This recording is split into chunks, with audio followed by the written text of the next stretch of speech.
Hey, salut à tous, bienvenue à Question Auto, j'espère que vous allez bien. Matt est en compagnie de PA. PA, ça va? Ça va bien toi? Ben oui, ça va super bien parce qu'on essaie le nouveau Chevrolet Blazer. Et là, c'est pas habituel pour moi de faire une vidéo avec un PR, fait que là, je te le dis tout de suite, PA, il y a peut-être quelques avis qui vont te choquer, hein? Peut-être, ça se pourrait. Écoute, je suis prêt pour ça. Puis c'est pas la première fois qu'on fait ça ensemble. Fait que, non, c'est sûr, effectivement. Préparez-vous.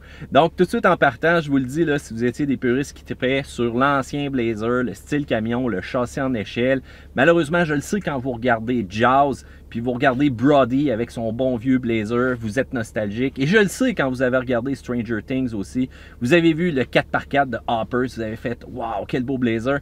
Mais aujourd'hui, on est ailleurs. Fait qu'il faut vraiment évoluer. On est vraiment dans un créneau de sport utilitaire. Il n'y en a pas moins de 19 dans le segment. Et du côté de Chevrolet, on avait besoin de quelque chose entre l'Equinox et le Traverse. Hein?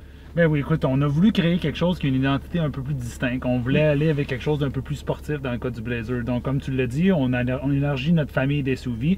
On a le Trax, dans le fond, qui est notre compact SUV. Oui. On a l'Equinox. On avait le Traverse. On a aussi, dans les versions plus grand format, le Suburban et puis le Tahoe. Classique. Le classique. Et puis, on s'est dit, pourquoi pas faire un 5 sièges qui est à l'allure plus sportive, principalement si on regarde vers le RS, donc une allure assez agressive, oui, inspirée de la Camaro. Exactement. Et on le voit aussi au niveau des phares devant le véhicule, l'utilisation du LED, l'utilisation des HID, phares positionnés très bas mais qui vont donner une bonne portée aussi. L'arrière, encore une fois, aussi vraiment racé, échappement double.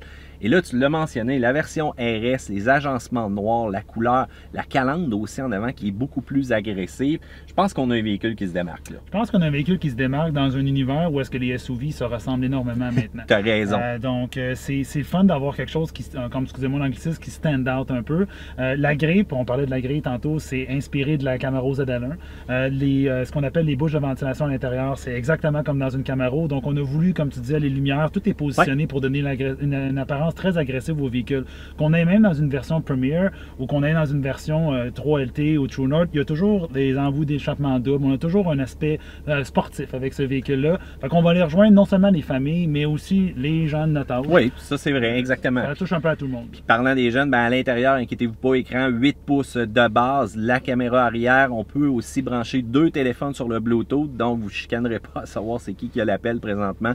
Les 2 téléphones vont fonctionner. Vous avez aussi une panoplie d'applications My Chevrolet, l'application mobile, qui est rendue maintenant avec des technologies de cloud, des technologies qui vont nous permettre aussi de personnaliser notre expérience au niveau du véhicule. Effectivement, ben, le véhicule est bien équipé du système Infodivertissement 3 qui se retrouve maintenant dans plusieurs véhicules Chevrolet. Donc le premier aussi à l'avoir eu, c'est le GMC Terrain, Chevrolet Equinox Traverse. Ce système-là te permet de configurer jusqu'à 5 utilisateurs distincts. Donc, exemple, toi, tu as des préférences, ta blonde a des préférences différentes. Tant au niveau du siège, la climatisation, de la musique, le volume aussi surtout. Le volume est une source de chicane. Donc, exactement. Donc, si toi, tu écoutes du métal dans Rod, ben elle, ça rentre dans le véhicule, ben ça ne tente peut-être pas d'entendre ça. Donc, le volume est ajusté, tout est ajusté pour son confort à elle. Et ça, c'est configurable. Simple presse d'un bouton, on va dans l'écran multimédia, on prête juste notre petite photo à nous et tous nos settings à nous vont s'appliquer au véhicule. Puis dans le fond, on est prêt à partir avec nos préférences à nous. Exactement. Puis si on change de véhicule aussi, il y a une possibilité d'avoir un login, un mot de passe qui va ramener les configurations dans un véhicule qui serait compatible. Et là, je trouve qu'on est vraiment rendu au next step de la technologie. Notre véhicule vraiment se personnalise et la gamme maintenant se personnalise aussi selon notre sélection. Super intéressant. Mais là, l'intérieur aussi, très bien conçu, les bouches d'aération, le contrôle de température extrêmement unique, beaucoup de connectivité, de ports USB. À l'arrière aussi de la place en masse, le siège qui est ajustable, on peut avoir une position un petit peu plus penchée si on le préfère. Et quand on arrive à l'arrière, de l'espace cargo intéressant, mais aussi un petit concept bien niaiseux au niveau de quelques barres qui nous permet vraiment de sécuriser nos bagages. Puis ça, c'est intéressant. Oui, on a introduit ce système-là. La première fois qu'on a vu ce système-là, c'est dans le Cadillac XT5. Donc, à première vue, ça semble anodin, mais c'est vraiment un système qui est intéressant. Que ce soit pour la poche de hockey, les sacs d'épicerie. Qui sait que j'ai jamais eu des sacs d'épicerie qui se renversaient partout? Les oranges, les œufs, et ainsi de suite. Bon, c'est pas un problème national, mais en même temps, c'est quelque chose qui peut être achalant. Puis on a réglé ce problème-là en installant ce système-là à rail. Donc, c'est vraiment convenient, comme on dit. Ouais. Un intérieur qui est bien conçu, technologique, tout est bien à la portée, un confort intéressant. Manque un petit peu de support latéral au niveau des bancs d'avant, mais ça, on viendra un petit peu plus tard là-dessus. Motorisation maintenant. 4 cylindres et 6 cylindres disponibles, j'aime ça. On a le choix. 4 cylindres, le fameux Ecotec 2.5 litres, 193 chevaux, 188 livres de couple. Je pense pas que c'est cela que vous allez vendre beaucoup. Cependant, les gens vont sans doute se diriger vers le V6. Et là, on parle de 308 chevaux et 270 livres de coupe, le fameux 3.6. Le fameux 3.6 qui a fait ses preuves chez Chevrolet. Donc, on l'utilise non seulement dans le Blazer, mais on l'utilise aussi dans le Traverse. Il est utilisé aussi chez Cadillac. Donc, oui, comme tu as dit, le 2.5, c'est un moteur qui vient justement juste avec la traction avant. Donc, c'est bien précisé. Ce ne sera pas du volume qu'on verra avec ça. On estime à peu près que ça va représenter peut-être 5% de nos ventes. Donc, 95% du reste des ventes. Je pense même que ça va peut-être au-dessus de ça, va être avec le 3.6 qui vient en version 4 roues motrices. Au niveau de la capacité de remorquage, on parle de 4500 livres avec le V6. Si vous prenez le 4 cylindres, c'est 1500 livres. Boîte automatique 9 vitesses avec commande manuelle, la fameuse hydromatique. On a un mode manuel aussi qu'on peut choisir les vitesses, mais je trouve qu'on a fait un bon travail au niveau de la programmation PA parce qu'on la sent pas et quand on a besoin de réactivité, elle est là et c'est très intéressant. On va avoir aussi effectivement une traction intégrale en option et on a un sélecteur tout simplement ici qu'on va pouvoir vraiment focusser sur l'économie d'essence avec un mode traction si on veut. Un mode sport qui va vraiment envoyer la puissance, un peu un système vectoriel là, en tant que tel. Là. Ce qu'on a voulu offrir avec ce système-là, c'est le choix au consommateur. Le consommateur peut choisir. Donc, si on veut être en traction avant, dans le fond, ça nous avantage sur la consommation d'essence. Si on a un caractère un peu plus sportif, donc si on achète un Blazer RS, il y a des chances qu'on soit là-dedans un peu. Donc là, on met ça sur le mode sport. Il y a le mode montagne aussi qui nous permet, je dirais, peut-être une meilleure calibration de la transmission. Meilleure réactivité, être sûr qu'on a de la traction comme il faut à toutes les roues. Et le mode remorquage aussi. Donc, 5 modes différents, distincts, qui vous permettent de personnaliser votre véhicule. Et là, justement, en mode sport, selon les statistiques qu'on nous a présentées, on parle aussi d'un effet de vitesse à l'intérieur d'une courbe d'environ 2,4% plus rapide. Aussi au niveau du volant, on a moins besoin de corriger en tant que tel. Le système va nous assister. Mais on entend, il y a toujours une limite à une vitesse qu'on peut prendre dans une courbe. Ça reste un véhicule récréatif. Oui, ça reste un véhicule récréatif, mais qui a quand même un bon caractère sportif. Parlons-en justement du comportement routier. Là, c'est ma partie, tu n'as pas le droit de parler. Hein? Parfait. Le PR, c'est difficile de te faire jaser là-dessus. Comment? Non, je disais que c'était le meilleur. Correct, ça. Bon, on parle comportement routier. Les accélérations sont très, très bonnes au niveau du véhicule. C'est franc, surtout avec le V6. J'ai pas essayé le 4 cylindres, mais le V6, c'est vraiment celui-là que je choisirais. Il faut dire aussi que la direction, un petit calibrage intéressant, même au niveau du RS, même au niveau de la suspension, malgré qu'on avait des roues vraiment surdimensionnées. Et là, préparez-vous, ça va peut-être coûter cher de pneus. Je dois avouer que sur une route chaoteuse, parfois, ça brassait, mais on sentait qu'il y avait une stabilité. On sent l'empattement du véhicule. On sent que c'est beaucoup plus sportif que les autres véhicules dans le segment. Et c'est ça que j'ai trouvé qu'on se démarquait. Côté consommation, si vous prenez le 2,5 litres, eh bien 10,8 litres en ville, 8,8 sur la route. Le 3,6 en traction, 12 en ville, 9 sur la route. Et le 3,6 en traction intégrale, 12,7, 9,5. Je dois vous avouer qu'on a fait un petit peu plus bas que ça.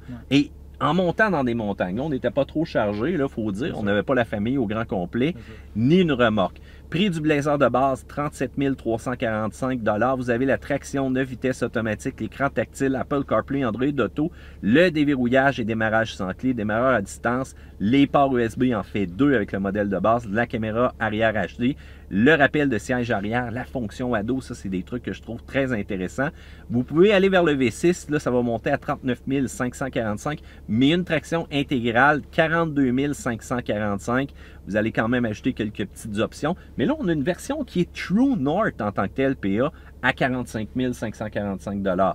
Fait que ça se démarque encore une fois. On veut rajouter de la personnalisation. Là. Mais ce qu'on veut, dans le fond, c'est offrir un peu pour tout le monde. Donc, si tu as un caractère plus sportif, tu es peut-être un petit peu moins sur le contenu. Des fois, tu pourras aller avoir maintenant une question de look. Là, on pourrait aller vers le RS. Je te dis pas qu'il n'est pas bien équipé. Ce que je veux dire, c'est que si vous êtes orienté un peu moins sur le look sportif, la performance, on peut y aller avec un 3LT True North qui va avoir à peu près toutes les options qu'on a dans le RS, mais qui va avoir une conduite un peu plus smooth. Donc, c'est juste qu'on ne veut pas vous forcer à aller nécessairement vers une version Premier ou une version RS pour avoir le contenu, la technologie que vous pourriez désirer. Donc, on peut y aller avec un 3LT, on peut y aller avec un True North. Ça dépend de ce que vous recherchez. On voulait juste avoir un Blazer qui peut plaire un peu à tout le monde. Totalement d'accord. Et la version RS aussi, ce qui est intéressant, c'est le look sportif. V6 seulement, garniture en cuir, calandre visuellement là, très agressive à l'avant. Ça nous rappelle littéralement le fameux Camaro. Le système de navigation, système de son Bose et quand même quelques petites piqûres à l'intérieur aussi là, qui sont quand même intéressantes, qui se différencient des autres modèles. Et si vous voulez la version la plus garnie, on va avec le modèle premier, 50 945. V6 seulement, encore une fois, la calandre qui est horizontale, on ajoute beaucoup plus de chrome, haillons à main libre. marbre, siège en cuir à l'intérieur. Faites attention aux couleurs, entre 495 et 595 $ un choix de couleurs. Il faut rajouter aussi des fois les options de sécurité. Et faites attention parce que ça peut monter jusqu'à 60 000 $. Et là, c'est le consommateur qui parle. Puis hop, tu peux pas rien dire présentement. Donc, les points négatifs que j'ai observés, bon, les roues, ça va être gros en hiver. Préparez-vous, ça va vous prendre un deuxième set de roues. Vous n'avez pas le choix. C'est sûr qu'on a gardé le petit moteur pour la traction seulement. Il y en a qui auraient peut-être voulu l'avoir en traction intégrale.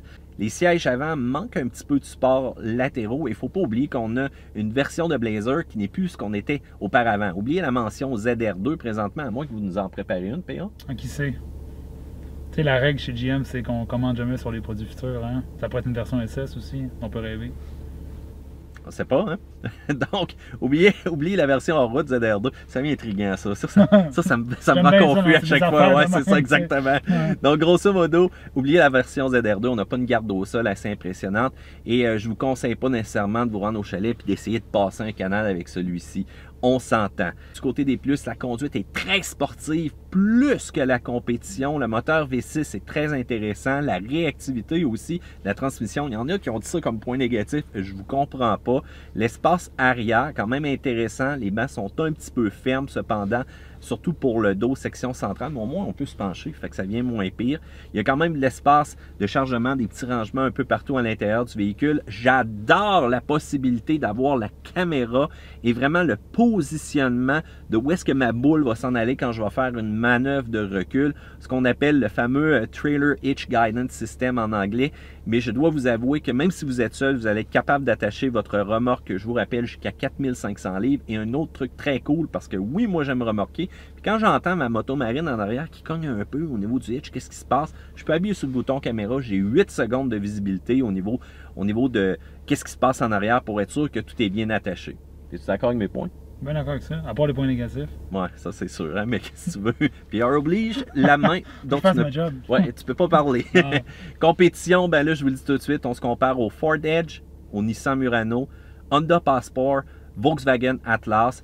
Je dois dire qu'il n'y a pas non plus de mauvais choix au travers de la compétition, mais le Blazer, lui, vient se situer dans un créneau qui est très sportif, très réactif et avec des capacités utilitaires aussi intéressantes parce qu'à 4500 livres, c'est pas mal une remorque, c'est pas mal un trailer, c'est pas mal 2 VTT, c'est pas mal la base que tout le monde remorque. Ouais. Exactement. Fait que si vous n'avez pas nécessairement besoin d'une boîte de camion, je pense que c'est un véhicule qui peut faire en masse l'affaire pour vous à considérer. Tu es d'accord avec ça? Bien d'accord avec ça. Bon, ben voilà. Donc, le PR est d'accord. Monsieur PA, ça m'a fait plaisir de te recevoir à Question Auto. J'espère que tu vas revenir. Toujours. Qu'est-ce qu'on a bientôt, je pense? Silverado HD, hein? Ouais, je sais pas, peut-être. Ouais, peut-être. D'après moi, bien, je pense. Ouais, d'après moi, ça va remorquer fort, ça. Le Duramax aussi, ça s'en vient. Oh, on commence à avoir pas mal de stock intéressant. Gang, si vous avez quoi que ce soit comme question, section commentaire, pouce en l'air parce que vous aimez cette vidéo-là. Abonnez-vous à Question Auto. La petite cloche, Facebook aussi, on est là-dessus. Puis, écoutez, si vous avez des questions, mon PR va vous répondre. À plus.